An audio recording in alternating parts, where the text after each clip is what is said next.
When we talk about immigrants in the United States, it's easy to imagine a single story, a single face in the crowd, a single journey, but the reality is far more complex and beautiful. Immigrants are a vibrant, diverse group. Doctors, engineers, farm workers, entrepreneurs, neighbors, and friends. They come from every corner of the globe, bringing with them unique skills, traditions, and perspectives that enrich the fabric of American life. Some families have called America home for generations, building roots and communities over decades. Others have just arrived, carrying hopes for safety, opportunity, and a better life for their children. Each journey is different, shaped by dreams, sacrifice, and resilience. These are not just statistics or headlines, they're individuals with hopes, dreams, and fears. Each face in the crowd has a story worth hearing, a life full of meaning and purpose. Immigrants pay taxes, start businesses, and contribute to their communities in countless ways. They often hold a deep appreciation for American ideals, even as they work to make those ideals a reality for themselves and their families. Many work multiple jobs, sacrificing sleep and comfort to give their children a better future. Some serve in the military, defending a country they now call home. Others excel in universities, breaking barriers and setting new standards for achievement. To truly understand the impact of recent political changes, we must first understand who immigrants are. Their lives, their struggles, and their dreams are at the heart of why Trump's re-election has sparked such anger and fear. The conversation about immigration has always been complex, but since Trump's return, it's become more personal and more terrifying for many. The uncertainty and anxiety ripple through families and communities every day. The policies now being enacted threaten the stability, families, and sense of belonging of millions. For many, the fear of separation or losing everything they've worked for is a constant shadow. By listening to their stories, we can see why so many feel the promise of America is being broken and why they're furious. Only by seeing the faces in the crowd can we begin to understand the true cost of these changes. With Trump's 2024 victory, immigrant communities braced for impact, and the administration wasted no time. The plan for mass deportations is back, targeting millions regardless of their ties or time in the US. Massive detention camps are being proposed, evoking dark historical parallels and turning fear into a physical reality. Ending birthright citizenship is also on the table, threatening to create a permanent underclass of American-born residents denied citizenship. These policies represent a fundamental shift from flawed laws to aggressive removal and exclusion. For millions, these aren't just political talking points, they're existential threats. The ground beneath their feet feels unstable, the future uncertain. The country they've contributed to now seems to be working to expel them. This is the foundation of their anger, the sense that the rules are being rewritten to erase them. For immigrants, the threat is no longer abstract, it's a daily reality. Few decisions have ignited as much outrage and heartbreak in the Venezuelan American community as Trump's move to end temporary protected status, or TPS, for Venezuelans. For thousands who fled the chaos and repression of the Maduro regime, TPS wasn't just a policy, it was a promise of safety, a chance to rebuild their lives in the United States without the constant fear of deportation. TPS offered a lifeline, granting legal status, work permits, and the hope of a stable future. It allowed families to work, send their children to school, and contribute to their new communities, all while living free from the threat of being sent back to a country in turmoil. Many Venezuelan Americans, especially in battleground states like Florida, rallied behind Trump, convinced that he would stand up for legal immigrants escaping tyranny. They saw his tough stance on the Maduro regime as a sign he understood their plight. But the sudden reversal, stripping legal status from over 500,000 people, felt like a deep betrayal. Overnight, families who had built lives here were thrown into uncertainty, their dreams and security shattered. Community leaders and advocates expressed shock and outrage. These are hardworking people who followed every rule, paid taxes, and contributed to society, only to have their sense of safety ripped away with the stroke of a pen. The administration's justification, claiming Venezuela sent criminals, echoes a broader damaging narrative that unfairly targets entire communities and stokes fear. For Venezuelans, being painted as criminals is not just inaccurate, it's a gross mischaracterization that ignores their resilience, hard work, and the real dangers they fled. By September 2025, over 550,000 Venezuelans must make an impossible choice: leave the country they now call home, or risk becoming undocumented and living in the shadows.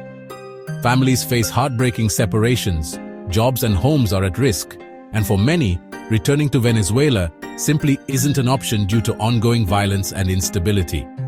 The end of TPS is more than just a policy change.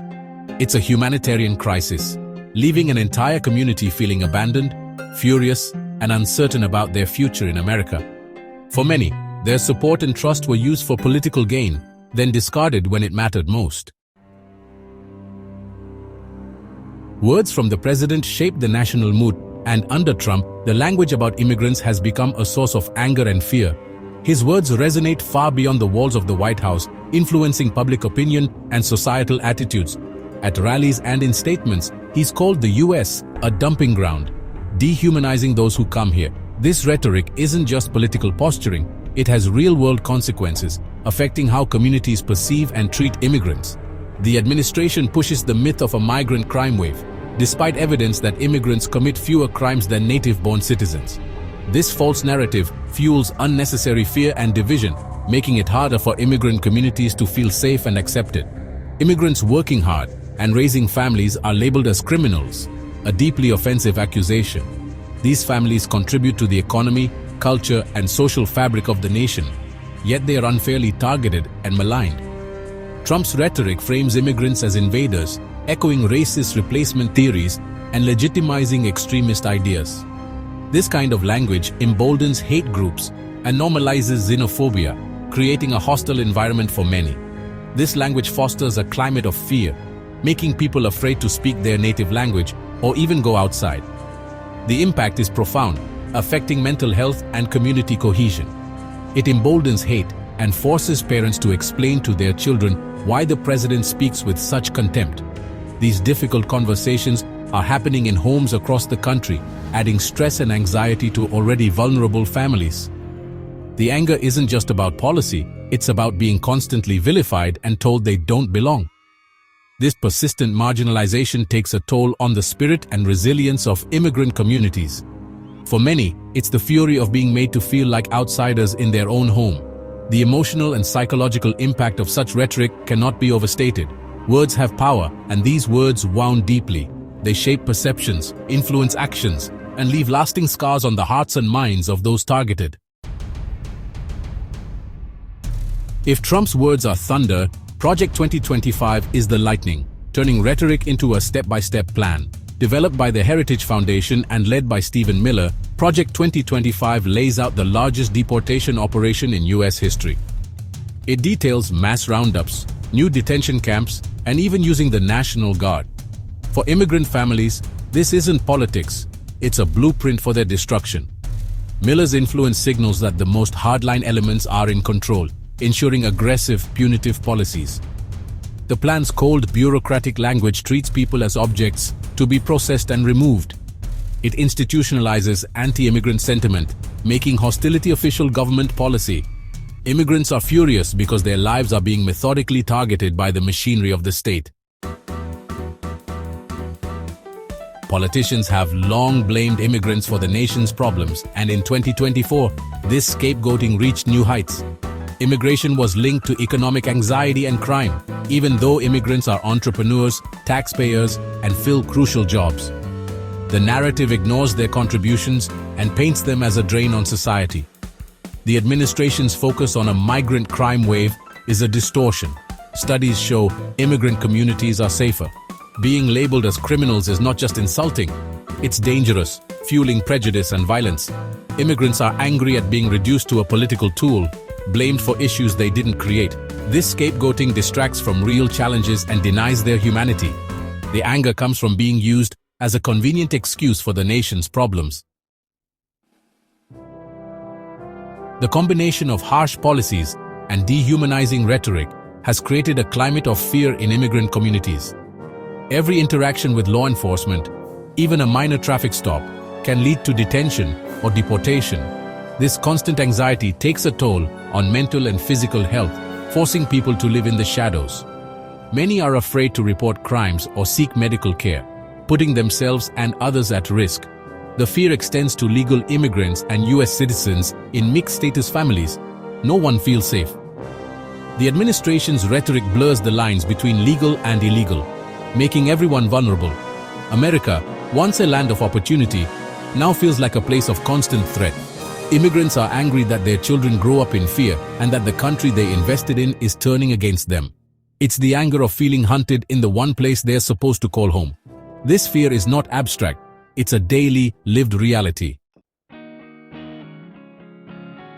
Trump's immigration policies don't just affect individuals, they tear families apart and damage entire communities. Millions of US citizen children have at least one undocumented parent living in daily fear of separation. This trauma can affect a child for life, and when a parent is deported, families often fall into poverty. Local economies suffer as businesses lose customers and neighborhoods become hollowed out by fear. The agricultural sector, dependent on immigrant labor, faces crisis as workers are threatened with deportation. These policies create deep distrust between immigrants and government, undermining public safety. When police are seen as immigration agents, people stop reporting crimes, making everyone less safe. The anger comes from watching families and communities unravel. Immigrants see the hypocrisy of a system that relies on their labor but denies them dignity. These policies are not just cruel, they're self-defeating, harming the fabric of American society. The damage is real and the anger is justified. The anger and betrayal felt by immigrants are reshaping the political landscape.